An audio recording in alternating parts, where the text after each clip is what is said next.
چطوری تنظیمات سنسیویتی خودمون رو بسازیم؟ کپی کردن این تنظیمات از سایر بازیکن‌ها یه اشتباهی بزرگه که 90% شما مرتکب میشید. سلام بچه‌ها، چطورید؟ امروز بهتون روش ساخت تنظیمات سنسیویتی تخصصی رو بهتون آموزش میدم. بعد از این ویدیو میتونید سنسیویتی شخصیتون رو بسازید و دیگه نیازی به کپی کردن نباشه. پس وارد تنظیمات بخش سنسیویتی میشیم. شروع میکنیم از بخش کامرا سنسیویتی، حساسیت TPP نو اسکوپ. اگه از ژیرو اسکوپ استفاده نمی‌کنید، این حساسیت رو حتما باید به مقدار مناسب تنظیم کنید. اگه حساسیت TPP نو اسکوپتون روی 1% باشه، صفحه بازیتون هیچ حرکتی نمی‌کنه. حالا اگه این حساسیت روی 300% باشه، صفحه بازیتون بیش از حد سریع میشه و هیچ کنترل و دقتی ندارید. حساسیت TPP نو اسکوپتون رو روی 120% تنظیم کنید. حالا ایمتون رو با انگشت شستتون روی این هدف‌ها انتقال بدید. اگه سرعت ایم پایین بود، حساسیت رو به 5% افزایش بدید.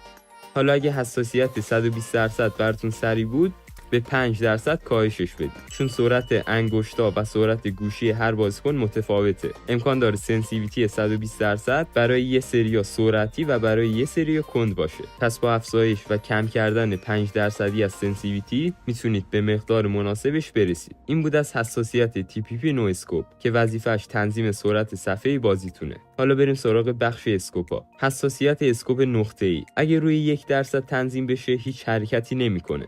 و همینطور برعکس، اگه روی 300% تنظیم بشه، سرعت خیلی بالایی داره و خارج از کنترل میشه. حساسیت اسکوپ نقطه‌ای رو روی 50% تنظیم کنید. حالا اسکوپ رو با انگشت شستتون روی هدف‌ها انتقال بدید.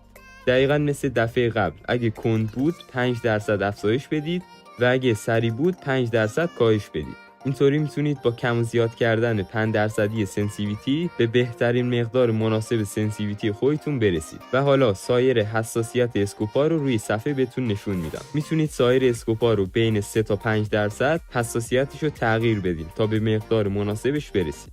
بخش دوم، ADS سنسیویتی. بذارید اینطوری براتون توضیح بدم. کامرا سنسیویتی برای قبل از شلیک و ADS سنسیویتی برای بعد از شلیکه. یعنی وقتی شروع به شلیک کردن میکنید، ADS سنسیویتی فعال میشه. شما میتونید کامرا سنسیویتی و ADS سنسیویتیتون رو هر دو به یه اندازه تنظیم کنید. البته امکان داره کامرا سنسیویتی مثال اسکوپ نقطه‌ای روی 50% خوب عمل کنه، ولی حین شلیک نیازه که 55 یا 60% بشه و دقیقاً با استفاده از تکنیک 5% میتونید یه ADS سنسیویتی خیلی خوب بسازید. در کل برای داشتن سنسیویتی خوب حداقل باید نیم ساعت تا 1 ساعت زمان بذارید. و این نکته رو فراموش نکنید. بعد از ساخت یه سنسیویتی مناسب، هیچ وقت دوباره تغییرش ندید و بذارید همین سنسیویتی رو سالها باش بازی کنید تا دقیقاً رو دستتون بیاد و بهش عادت کنید. حالا وارد بخش کامرا ژیرو اسکوپ میشیم. ژیرو اسکوپ مهمترین قابلیت بازی پابجی موبایله و اگه دیوایستون از ژیرو اسکوپ پشتیبانی میکنه، حتما ازش استفاده کنید چون دقت و کنترل فوق‌العاده بالایی داره. خب بیاید شروع کنیم از حساسیت TPP نو اسکوپ. این حساسیت رو روی 320% تنظیم کنید و حالا بدون دخالت انگشت شست، ایمتون رو با استفاده از ژیرو اسکوپ روی هدف‌ها انتقال بدید. اگه سرعت ژیرو اسکوپ پایینه و کند عمل میکنه، 10 تا 20% افزایش بدید. و برعکس، اگه براتون سرعت بالایی داره، 10 تا 20% کاهش بدید. اکثر بازیکن‌ها از ژیرو اسکوپ 400% استفاده میکنن که این میتونه باعث افزایش سرعتش حین بازی بشه. ولی بدونید که سرعت بالا اگه مهارت کافی رو نداشته باشه، باعث کاهش دقت میشه و در نتیجه همیشه سرعت اولویت نیست.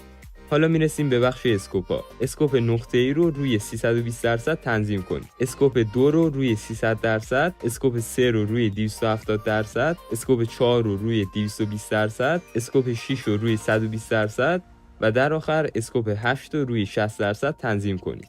این مقدار حساسیت رو تنظیم کنید و با افزایش و کاهش 10 تا 20% میتونید مقدار مناسب رو برای خودتون پیدا کنید. و این نکته رو فراموش نکنید. من فقط مقدار کاملا مناسب رو براتون در نظر گرفتم. شاید برای خیلیاتون این سنسیویتی که بهتون نشون میدم نیازی به تغییر نداشته باشه و کاملا برای شما عالی عمل کنه. ولی برای یه سریا شاید نیاز باشه که 10 تا 20% کاهش یا افزایشش بدن.